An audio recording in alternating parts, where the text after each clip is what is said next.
Guys, this is my top 30 film franchises. Now, I started off trying to make a top 10 and it was just impossible. So, I'll probably break this down into three videos. So, this is number 30 to number 21.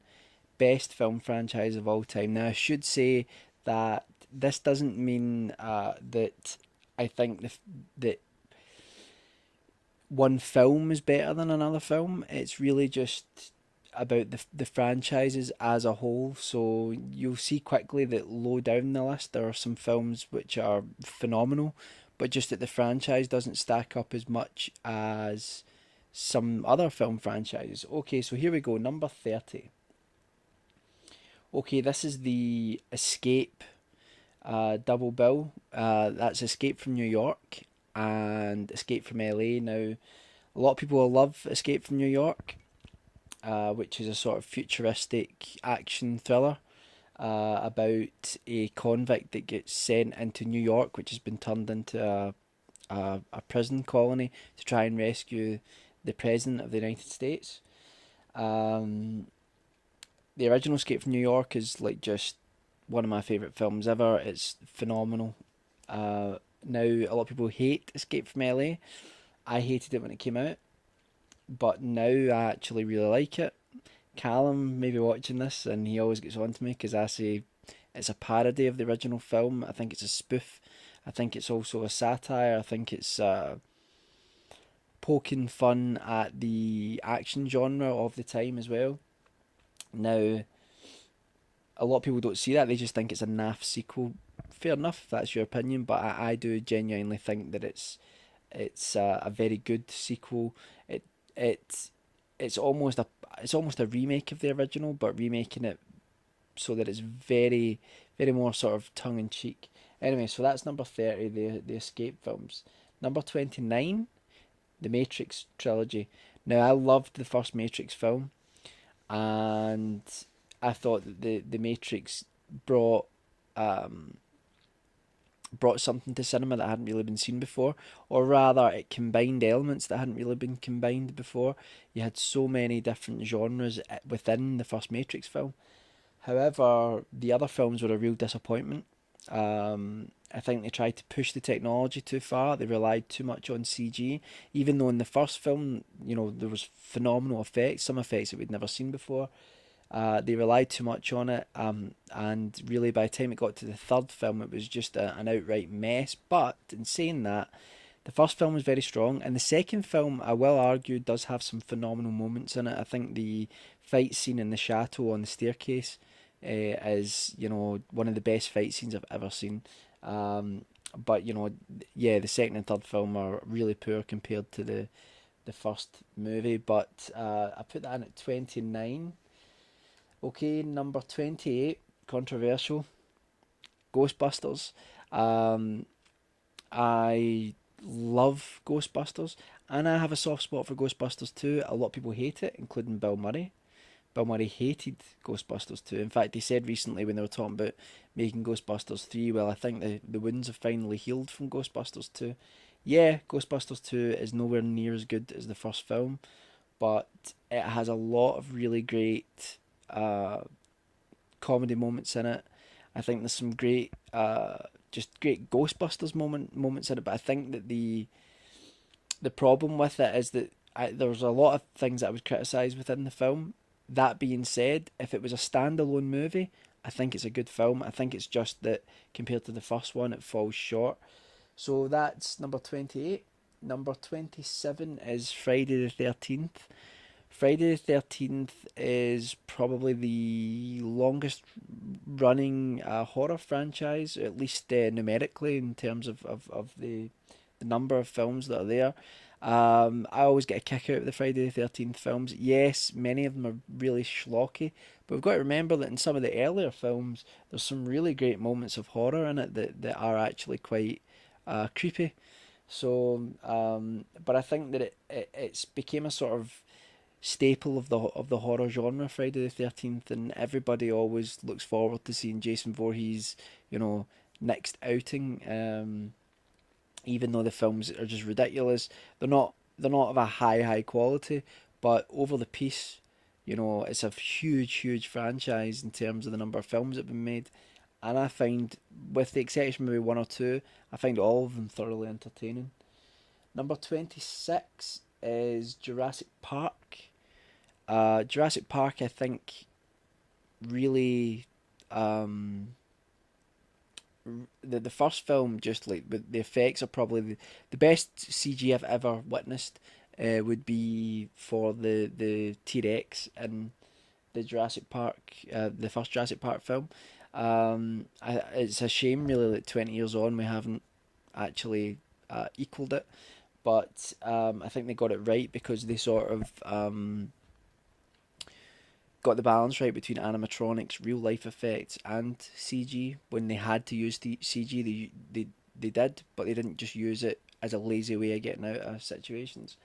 I actually think the second film is actually pretty damn good. I think what makes it is I think it's more like a sort of 1950s B movie. It's like a B movie sort of monster film, and I think there's some great moments. The best moment, uh, the most impressive moment in the entire franchise for me was actually in the second film, where one of the characters is lying on a trailer that's fallen over a cliff, and it's hanging over the cliff, and she's lying on the glass, and the glass starts creaking. You know, there's some great tension in that scene, but really, it's not really because of the quality of the films I've put this in, Jurassic Park into the list. It's more to do with the fact that it did have a lasting effect on cinema. Number 25, Beverly Hills Cop. I watched the first movie the other night. It's just a joy. It's fantastic. It's Eddie Murphy at his best. As you know, John Landis said about the first film, you know, the script apparently was terrible, but the director and Eddie Murphy, they made it funny.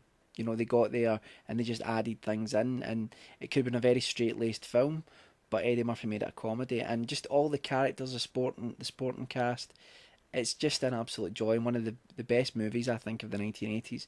Um, Beverly Hills Cop 2, I haven't seen for a long time, but I do remember really enjoying it. And Beverly Hills Cop 3, yeah, was a disappointment, but you know, one of these things.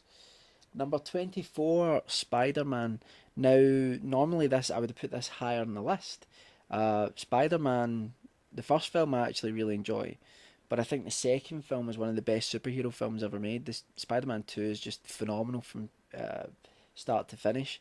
It deals with it adds a level of um, tragedy to this Spider-Man character that I obviously is there in the first film, but I think they explore it more. I think um, the action scenes are just phenomenal. I think that the human element of the story is really well handled. I just think Spider-Man 2 is just phenomenal.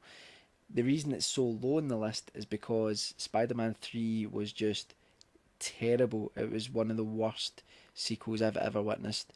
Um, and I really feel that it was the studio involvement. Sam Raimi didn't want Venom to be in it, and I think that they really intervened. But I suppose the buck stops with the director, but Sam Raimi's work's normally really pretty good, so you've got to kind of give him the benefit of the doubt. But it was a real shame because if they'd got Spider-Man 3 right, it would have. You could have argued it was, definitely one of the best trilogies of all time, but they didn't. 23, Lethal Weapon.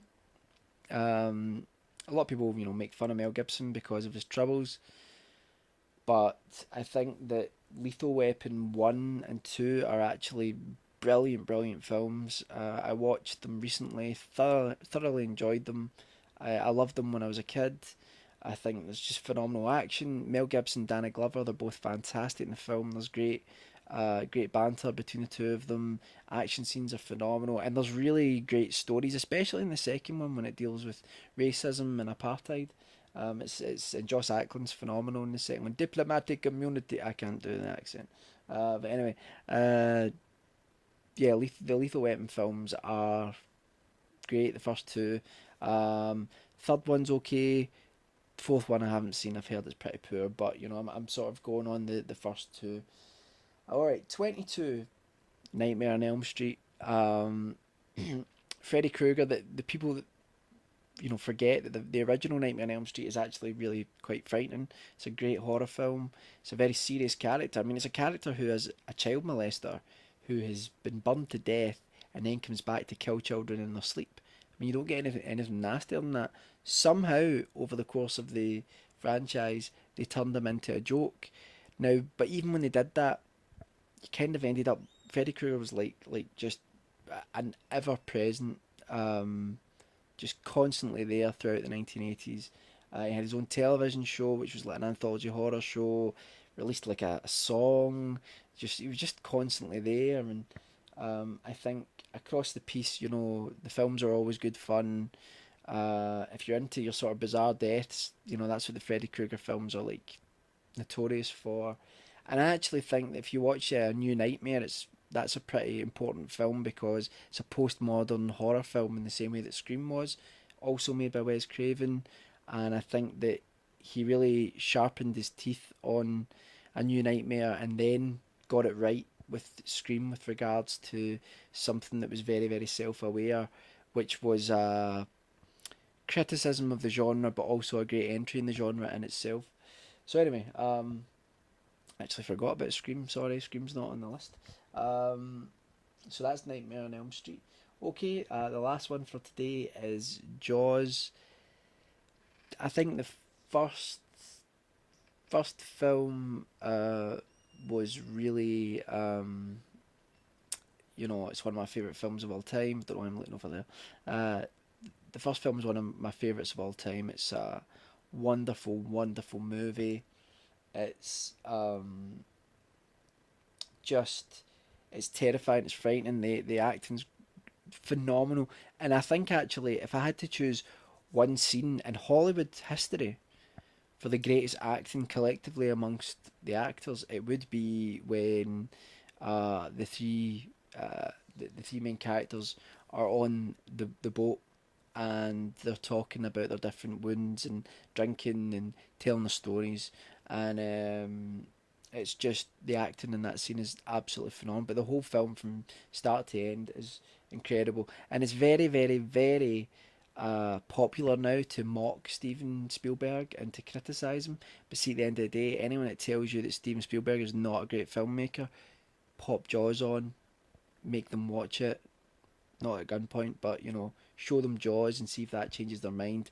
Because even if you feel that he doesn't make great films now, he really did make some phenomenal films in the 1970s. Okay, so that's us at number 20, and I think I'll leave it there. I'll do the next 10 soon. So, what are your top picks for best franchises? Where's the stop button? Oh, there you are.